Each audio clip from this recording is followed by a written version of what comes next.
Buen día, mi compañero Sergio Armando Otero Castañeda y quien les habla Laura Marcela Arias Torres. Les venimos a presentar y hablar un poco acerca de la separación por membrana. ¿En qué consiste esta separación de membranas? En el uso comercial actual, las membranas poliméricas dominan el mercado, separando mezclas de gases con el conocido mecanismo de difusión de solución, que asume que un cierto gas puede disolverse en el volumen de la membrana bajo el gradiente de concentración permeable y que no existen poros permanentes. En la figura 1 se presenta una representación esquemática del mecanismo de difusión de la solución en una membrana densa. Cabe recalcar que las membranas densas de difusión de solución actúan en el proceso de separación dependiendo de las diferencias de la solubilidad y movilidad de los permeantes. En el mecanismo de transporte de solución de difusión, la permeabilidad, que se denota como PI de una especie de gas I, a través de una membrana densa, depende directamente sobre el producto de su solubilidad del gas, se denota como SI, en la matriz de la membrana, y su difusividad, que sería denotada como DI, que se presenta en la ecuación 1. La permeabilidad PI de una especie de gas I está representada por la relación entre su permeabilidad, que sería PI, y el espesor de la membrana, y está representado por la ecuación 2. En la ecuación 3 se representa el flujo de penetración molar, que sería representado por JI, a través de la membrana densa del permeante, es decir, el I, donde el PI-HPS y el PI-LPS son los lados de alta presión, es decir, la alimentación, y de baja presión, es decir, el permeado, respectivamente. Y DI es el coeficiente de difusión del permeado, lo cual indica la movilidad de las moléculas en la membrana. KI representaría el coeficiente de absorción y D el espesor de la membrana. Entonces, en un proceso de separación por membranas, una alimentación que consiste en una mezcla de dos o más componentes se separa parcialmente por medio de una barrera semipermeable. Estaríamos hablando de nuestra membrana en este caso, a través de la cual algunas especies se mueven más rápido que otras. El proceso de la membrana más general se muestra en la figura 2, donde la mezcla de alimentos se separa en un retenido, que sería la parte del alimento que no pasa a través de la membrana, y el permeado, que se refiere a la parte que pasa a través de la membrana. Aunque la alimentación, el concentrado y el permeado son normalmente líquidos o gaseosos, para mantener la selectividad, la barrera no debe disolverse, desintegrarse ni romperse.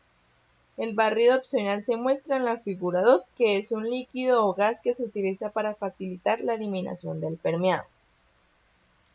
En la tabla 1 se muestra una clasificación de los procesos de membrana de acuerdo al potencial de separación empleado. En la tabla 2 se muestran algunas propiedades de membranas porosas y su método de determinación. Un ejemplo es el tamaño del poro y su distribución, que su método de determinación sería por porosimetría de Hg, punto de burbuja, microscopía electrónica y la importancia que tiene esta propiedad, y así como varias propiedades que se presentan. Originalmente las membranas se fabrican a partir de polímeros naturales procesados, como lo son la celulosa y el caucho, pero ahora muchas de estas se fabrican sintéticamente a medida. Los polímeros sintéticos se producen mediante reacciones de condensación o a partir de monómeros mediante reacciones de cadena catalizadas por radicales libres o iónicos. El polímero resultante se clasifica por tener una cadena lineal larga, una cadena ramificada, una estructura tridimensional altamente reticulada o una estructura moderadamente reticulada. Como sabemos, los polímeros se pueden clasificar como amorfos o cristalinos. A continuación se presentan las formas más comunes de membranas, las cuales son lámina compuesta plana asimétrica o de película delgada, tubular, fibra hueca y monolítico. Estas se incorporan en módulos y cartuchos, algunos de los cuales vamos a presentar a continuación.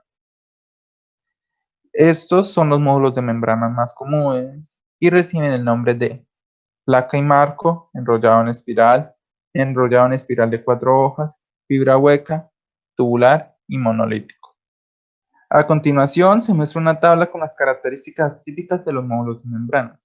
Al igual que en las siguientes figuras se muestran los mecanismos de transporte en membranas, los cuales son flujo a granel a través de los poros, difusión a través de los poros, difusión restringida a través de los poros y por último difusión de la solución a través de membranas densas. En la siguiente figura se muestran patrones de flujos idealizados en módulos de membrana. Estos son mezcla perfecta, flujo a contracorriente, flujo paralelo y flujo cruzado. El patrón de flujo puede afectar significativamente el grado de separación y el área de la membrana.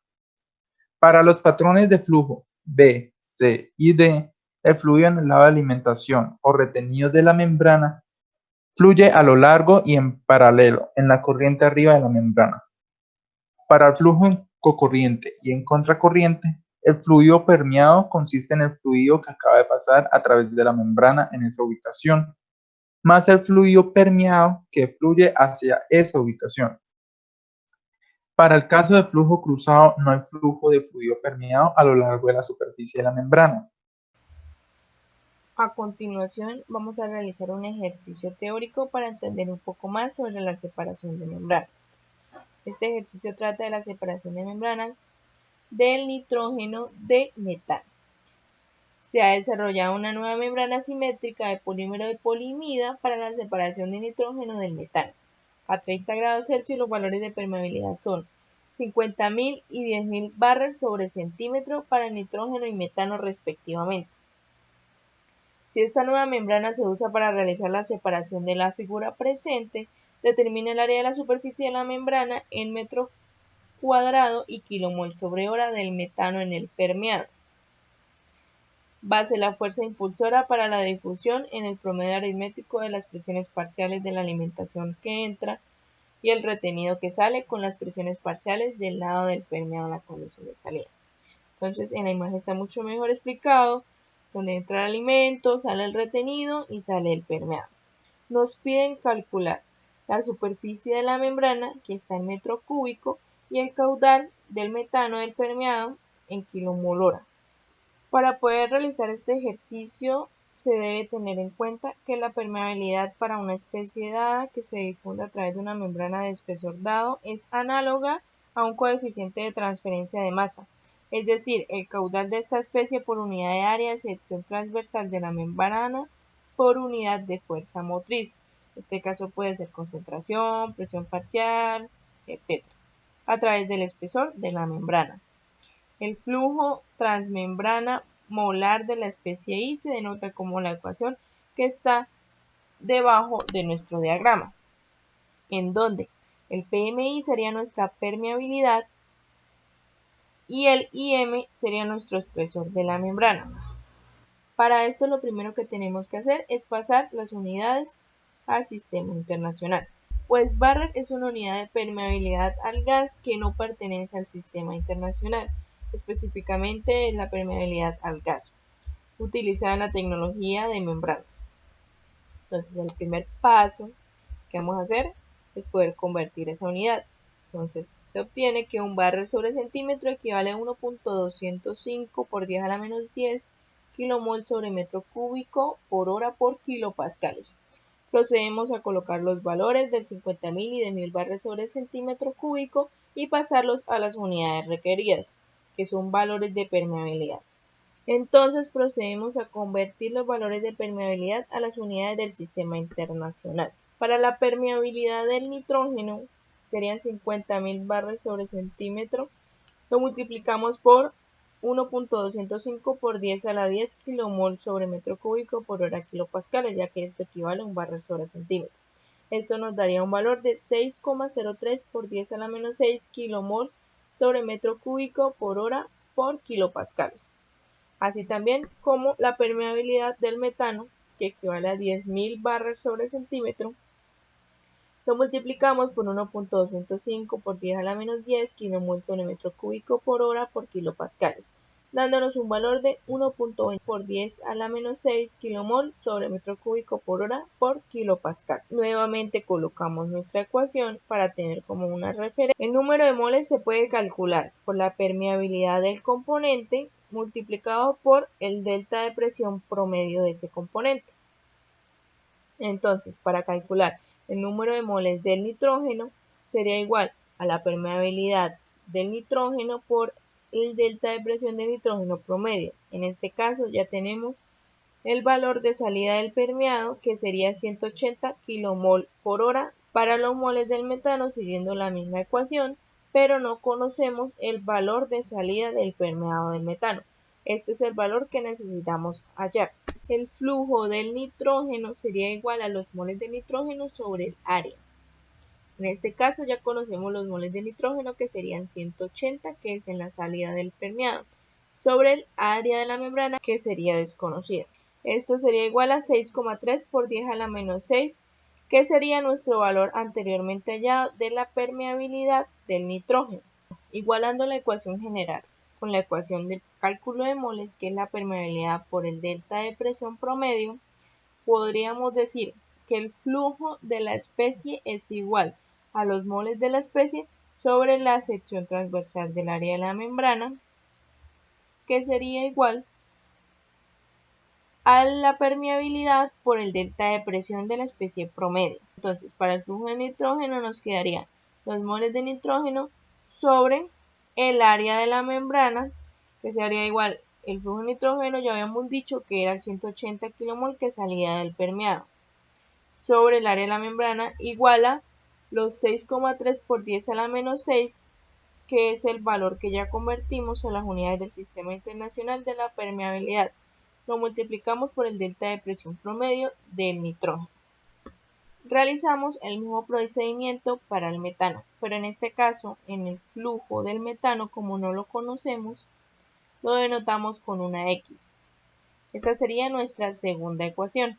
Entonces, antes de continuar, tenemos que hacer un balance por componentes, porque no sabemos y no tenemos ninguna relación de ese X con algún otro número, y así no podríamos tener una solución. Como sabemos, ese X pertenece al permeado de metano que sale. Entonces, hacemos un balance por componente del metano, en donde el flujo de metano en el alimento sería igual al flujo de metano retenido más el flujo del permeado de metano.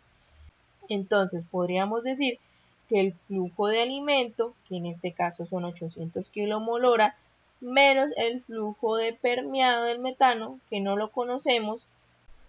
Ya teniendo nuestra relación adicional, podemos hallar el delta de presión promedio para cada componente. Procedemos a calcular el delta de presión promedio del nitrógeno, que sería igual a la fracción de nitrógeno que entra en el alimento por la presión del alimento, más la presión del retenido por la fracción que sale en el retenido. En este caso necesitamos hacer una relación con el metano para poder hallar nuestro valor que sale en el permeado. Nuestra relación quedaría como los 20 kmol que salen en el retenido de nitrógeno sobre los 820 totales, menos el valor que necesitamos en el permeado. Todo esto lo dividimos entre 2 y le restamos la presión del permeado multiplicando por la relación de salida del permeado. En este caso serían los 180 del nitrógeno sobre 180 menos nuestro valor a hallar. Esto estaría representado como nuestra ecuación número 3. Realizamos el mismo procedimiento para el metano, en donde sería 0,8 por la presión del alimento más la presión del retenido por una relación que en este caso estaría dada por los 800 moles que entran en el alimento menos el valor que necesito hallar sobre los 820 moles totales menos el X que necesito hallar. Todo esto lo divido en el 2. Todo esto lo divido en 2. Le resto la presión de permeado que sale por nuestra relación de salida. En este caso, como estamos hablando del metano, en la parte superior tendríamos que colocar nuestra variable incógnita sobre los 180 mol que salen, restándole la fracción que va a salir del metano para así tener un total de flujo del permeado. Esta sería nuestra cuarta ecuación. Si combinamos las ecuaciones respectivas de cada componente, es decir, el delta de P de nitrógeno con el flujo de nitrógeno, podríamos hacer un sistema de ecuaciones para poder resolver la incógnita que sería nuestro valor de salida de metano en el permeado. Realizando este sistema de ecuaciones, uniendo la 1 con la 3 y la 2 con la 4, obtenemos que el valor de salida del permeado del metano es de 281 kmol/h. Y ya reemplazando este valor en la ecuación número 2, obtenemos que nuestra área de la membrana es de 48.800 metros cuadrados. Ya solo nos faltaría calcular el delta de P promedio de cada componente. En este caso el delta de P del nitrógeno promedio sería de 612 kilopascales y el delta de P promedio del metano sería de 4.760 kilopascales. A continuación les vamos a presentar un artículo aplicativo del sistema de separación por membranas. Este artículo titulado Evaluación de ingeniería de la separación del dióxido de carbono mediante sistemas de separación de gases por membrana. Este artículo fue escrito por los autores presentes en la imagen. En este artículo se realizó la aplicación de membranas de la separación del dióxido de carbono en el tratamiento de corrientes no valiosas, como por ejemplo los gases de combustión de una central eléctrica o una industria cementaria, o corrientes valiosas como por ejemplo el biogás ya mencionado anteriormente. Ellos usaron criterios de selección útiles en la elección de la separación del gas de membrana del dióxido de carbono. En este artículo se varió la selectividad de la membrana y también se consideraron diferentes relaciones de presión de alimentación con permeado para los diversos casos. Posteriormente desarrollaron mapas generales de concentración de permeado del dióxido de carbono versus la recuperación del dióxido de carbono. A continuación les vamos a presentar una explicación más detallada sobre este artículo. Como se mencionó anteriormente, la posibilidad de usar una unidad de membrana en la separación de la corriente gaseosa está estrictamente relacionada con tres factores principales, los cuales son la composición de la alimentación, las condiciones operativas disponibles y las propiedades de separación de la membrana elegida para la aplicación específica. Este artículo analiza el efecto de cada uno de estos parámetros y su interacción relativa en el rendimiento de una unidad de membrana típica. Tenemos que saber que, primero, la concentración de permeado depende mucho de la composición de alimentación, que define la fuerza motriz junto con la relación de presión. Segundo, la selectividad de la membrana es fundamental para la concentración final del permeado de la corriente de permeado. En la figura 1, la figura 2 y la figura 3 se muestra la concentración de permeado frente a la recuperación para diferentes valores del dióxido de carbono, de la concentración de la eliminación de diferentes relaciones de presión. En todos los casos, el número de permeado tiene un valor unitario y utilizando la ecuación 1, en donde nuestro θ representaría el número de permeabilidad, nuestro pi representaría la permeabilidad, nuestro A representaría el área de la membrana, el P representaría la presión, el X sería nuestra fracción molar y por último nuestro Q vendría siendo nuestro caudal. A primera impresión pareciera que para todas las condiciones consideradas se logra una recuperación muy baja, porque la relación de baja presión limita fuertemente la fuerza impulsora requerida para la permeación. A una relación de presión de 1,5, una corriente de alimentación que contiene un bajo porcentaje de dióxido de carbono no puede alcanzar valores altos de concentración de permeado debido a la insignificante fuerza motriz. El dióxido de carbono de la alimentación aumenta proporcionalmente la concentración de permeado alcanzable. La fuerte limitación de la fuerza motriz no permite un efecto aumentado de la selectividad de la membrana sobre el rendimiento de la unidad de esta misma, ya que la fuerza motriz baja representa el paso que determina la velocidad de la permeación y el uso de la membrana con un valor de selectividad muy bajo, en este caso sería igual a 30. O una membrana con propiedades de separación extraordinarias, que sería representado con un coeficiente de selectividad de 500, y este es equivalente entre sí para el rendimiento final de la unidad. Ya la situación cambiaría cuando se utilizó una relación de presión más alta, que sería nuestra figura 2 y nuestra figura 3. Cuando la relación de presión es de 2.5, representando en la figura 2, el rendimiento del sistema mejora particularmente cuando la alimentación no está demasiado diluida. Para un 10% de dióxido de carbono en la alimentación se puede lograr una concentración de permeado no superior al 25%.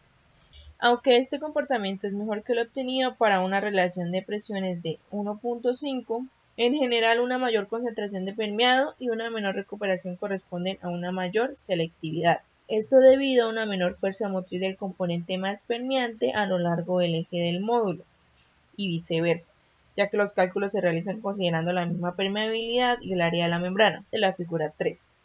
En este caso, que también tiene un nivel bajo de dióxido de carbono concentrado en la alimentación, tanto la recuperación como la concentración de permeado pueden mejorar significativamente, ya que el efecto limitante de la corriente diluida sobre la fuerza impulsora se compensa con la relación de presión más alta. Por lo tanto, una corriente con un 10% de dióxido de carbono en la alimentación se puede concentrar a aproximadamente 20%, recuperando aproximadamente un 75% del dióxido de carbono inicial con una membrana que tiene una selectividad solo de 30. Alternativamente, utilizando una membrana con la selectividad más alta, es decir, de 250 a 500, se puede lograr una concentración de permeado del 43 al 48%, a la que corresponde una recuperación de menos del 20%. Considerando una corriente con una concentración de alimentación de CO2 del 15% y una relación de presiones de 1.5, el uso de una primera etapa que tiene una membrana altamente permeable, con una selectividad típica de las membranas comerciales, que es de aproximadamente 30, permite una concentración de corriente de aproximadamente 25% de dióxido de carbono. Cuando esta última corriente al 25% de dióxido de carbono entra en la segunda etapa, se puede lograr una concentración de permeado del 60%, utilizando una membrana con una selectividad más alta, en este caso aproximadamente 100, con una relación de presión de 2.5. La concentración de permeado puede ser superior al valor de 80% impuesto por la Agencia Internacional de Energía, utilizando una relación de presión igual a 5 en la segunda etapa. Este consistiría en el caso número 2. También se puede alcanzar una concentración de permeado superior al 80% utilizando la solución propuesta en la figura número 5, en donde ambas etapas de la membrana operan en una relación de presión de 2.5. Efecto de la relación de presión a diferentes números de permeabilidad y valores de selectividad. Los ejemplos descritos anteriormente ilustran el papel fundamental de la relación de presión en el rendimiento final del módulo de membrana. El efecto de este parámetro se enfatiza dependiendo de las otras variables que afectan la separación, como lo son la concentración de dióxido de carbono en la alimentación, la selectividad de la membrana y el número de permeabilidad.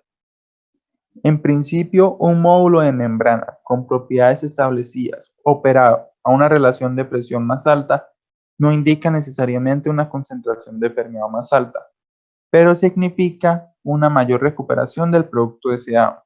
En la figura 6 se muestra la concentración de permeado de CO2 en el lado izquierdo y la recuperación de CO2 en el lado derecho. Esto se encuentra en función de la relación de presión, ambas a diferentes valores de concentración de CO2 en la alimentación. Cuenta con un número de permeabilidad igual a 1 y una selectividad de 50. Podemos decir que la concentración de permeado aumenta inicialmente con la relación de presión hasta un máximo y luego disminuye. Un aumento en la relación de presión promueve primero la permeabilidad de la especie más permeable. Sin embargo, a medida que aumenta, también aumenta la diferencia de presión parcial de las otras especies menos permeables presentes en la corriente de alimentación, lo que hace que aumenten sus flujos de permeación y la consiguiente dilución de la corriente de permeado. Por el contrario, la recuperación de CO2 aumentan todas las concentraciones de alimentación de CO2. Esto hasta llegar a una meseta donde todo el CO2 se permea a través de la membrana. Las concentraciones más altas de dióxido de carbono en la corriente de alimentación corresponden a relaciones de presión más bajas una vez que se alcanza la meseta. La figura número 7. La ganancia en términos de recuperación es evidente cuando se alimenta al módulo de la membrana una corriente diluida de dióxido de carbono. Con una composición de alimentación del 25% de dióxido de carbono y una relación de presión de 2.5, se recupera menos del 25%, pero este valor aumenta alrededor del 60% con una relación de presión igual a 5. La combinación de un alto índice de permeabilidad y una relación de presión indica la maximización de la recuperación, ya que el módulo ofrece suficiente área de membrana y fuerza impulsora para permitir la penetración en el componente más permeable, que en este caso es el dióxido de carbono. Mientras tanto, la fracción molar de los componentes menos permeables también aumenta, y en consecuencia se promueve su permeación, agotando la concentración final de la corriente de permeado. En general, la tendencia es similar para todas las selectividades investigadas, aunque una mayor selectividad corresponde a una mayor concentración de permeado y una menor recuperación una vez se fija el número de permeación y relación de presión.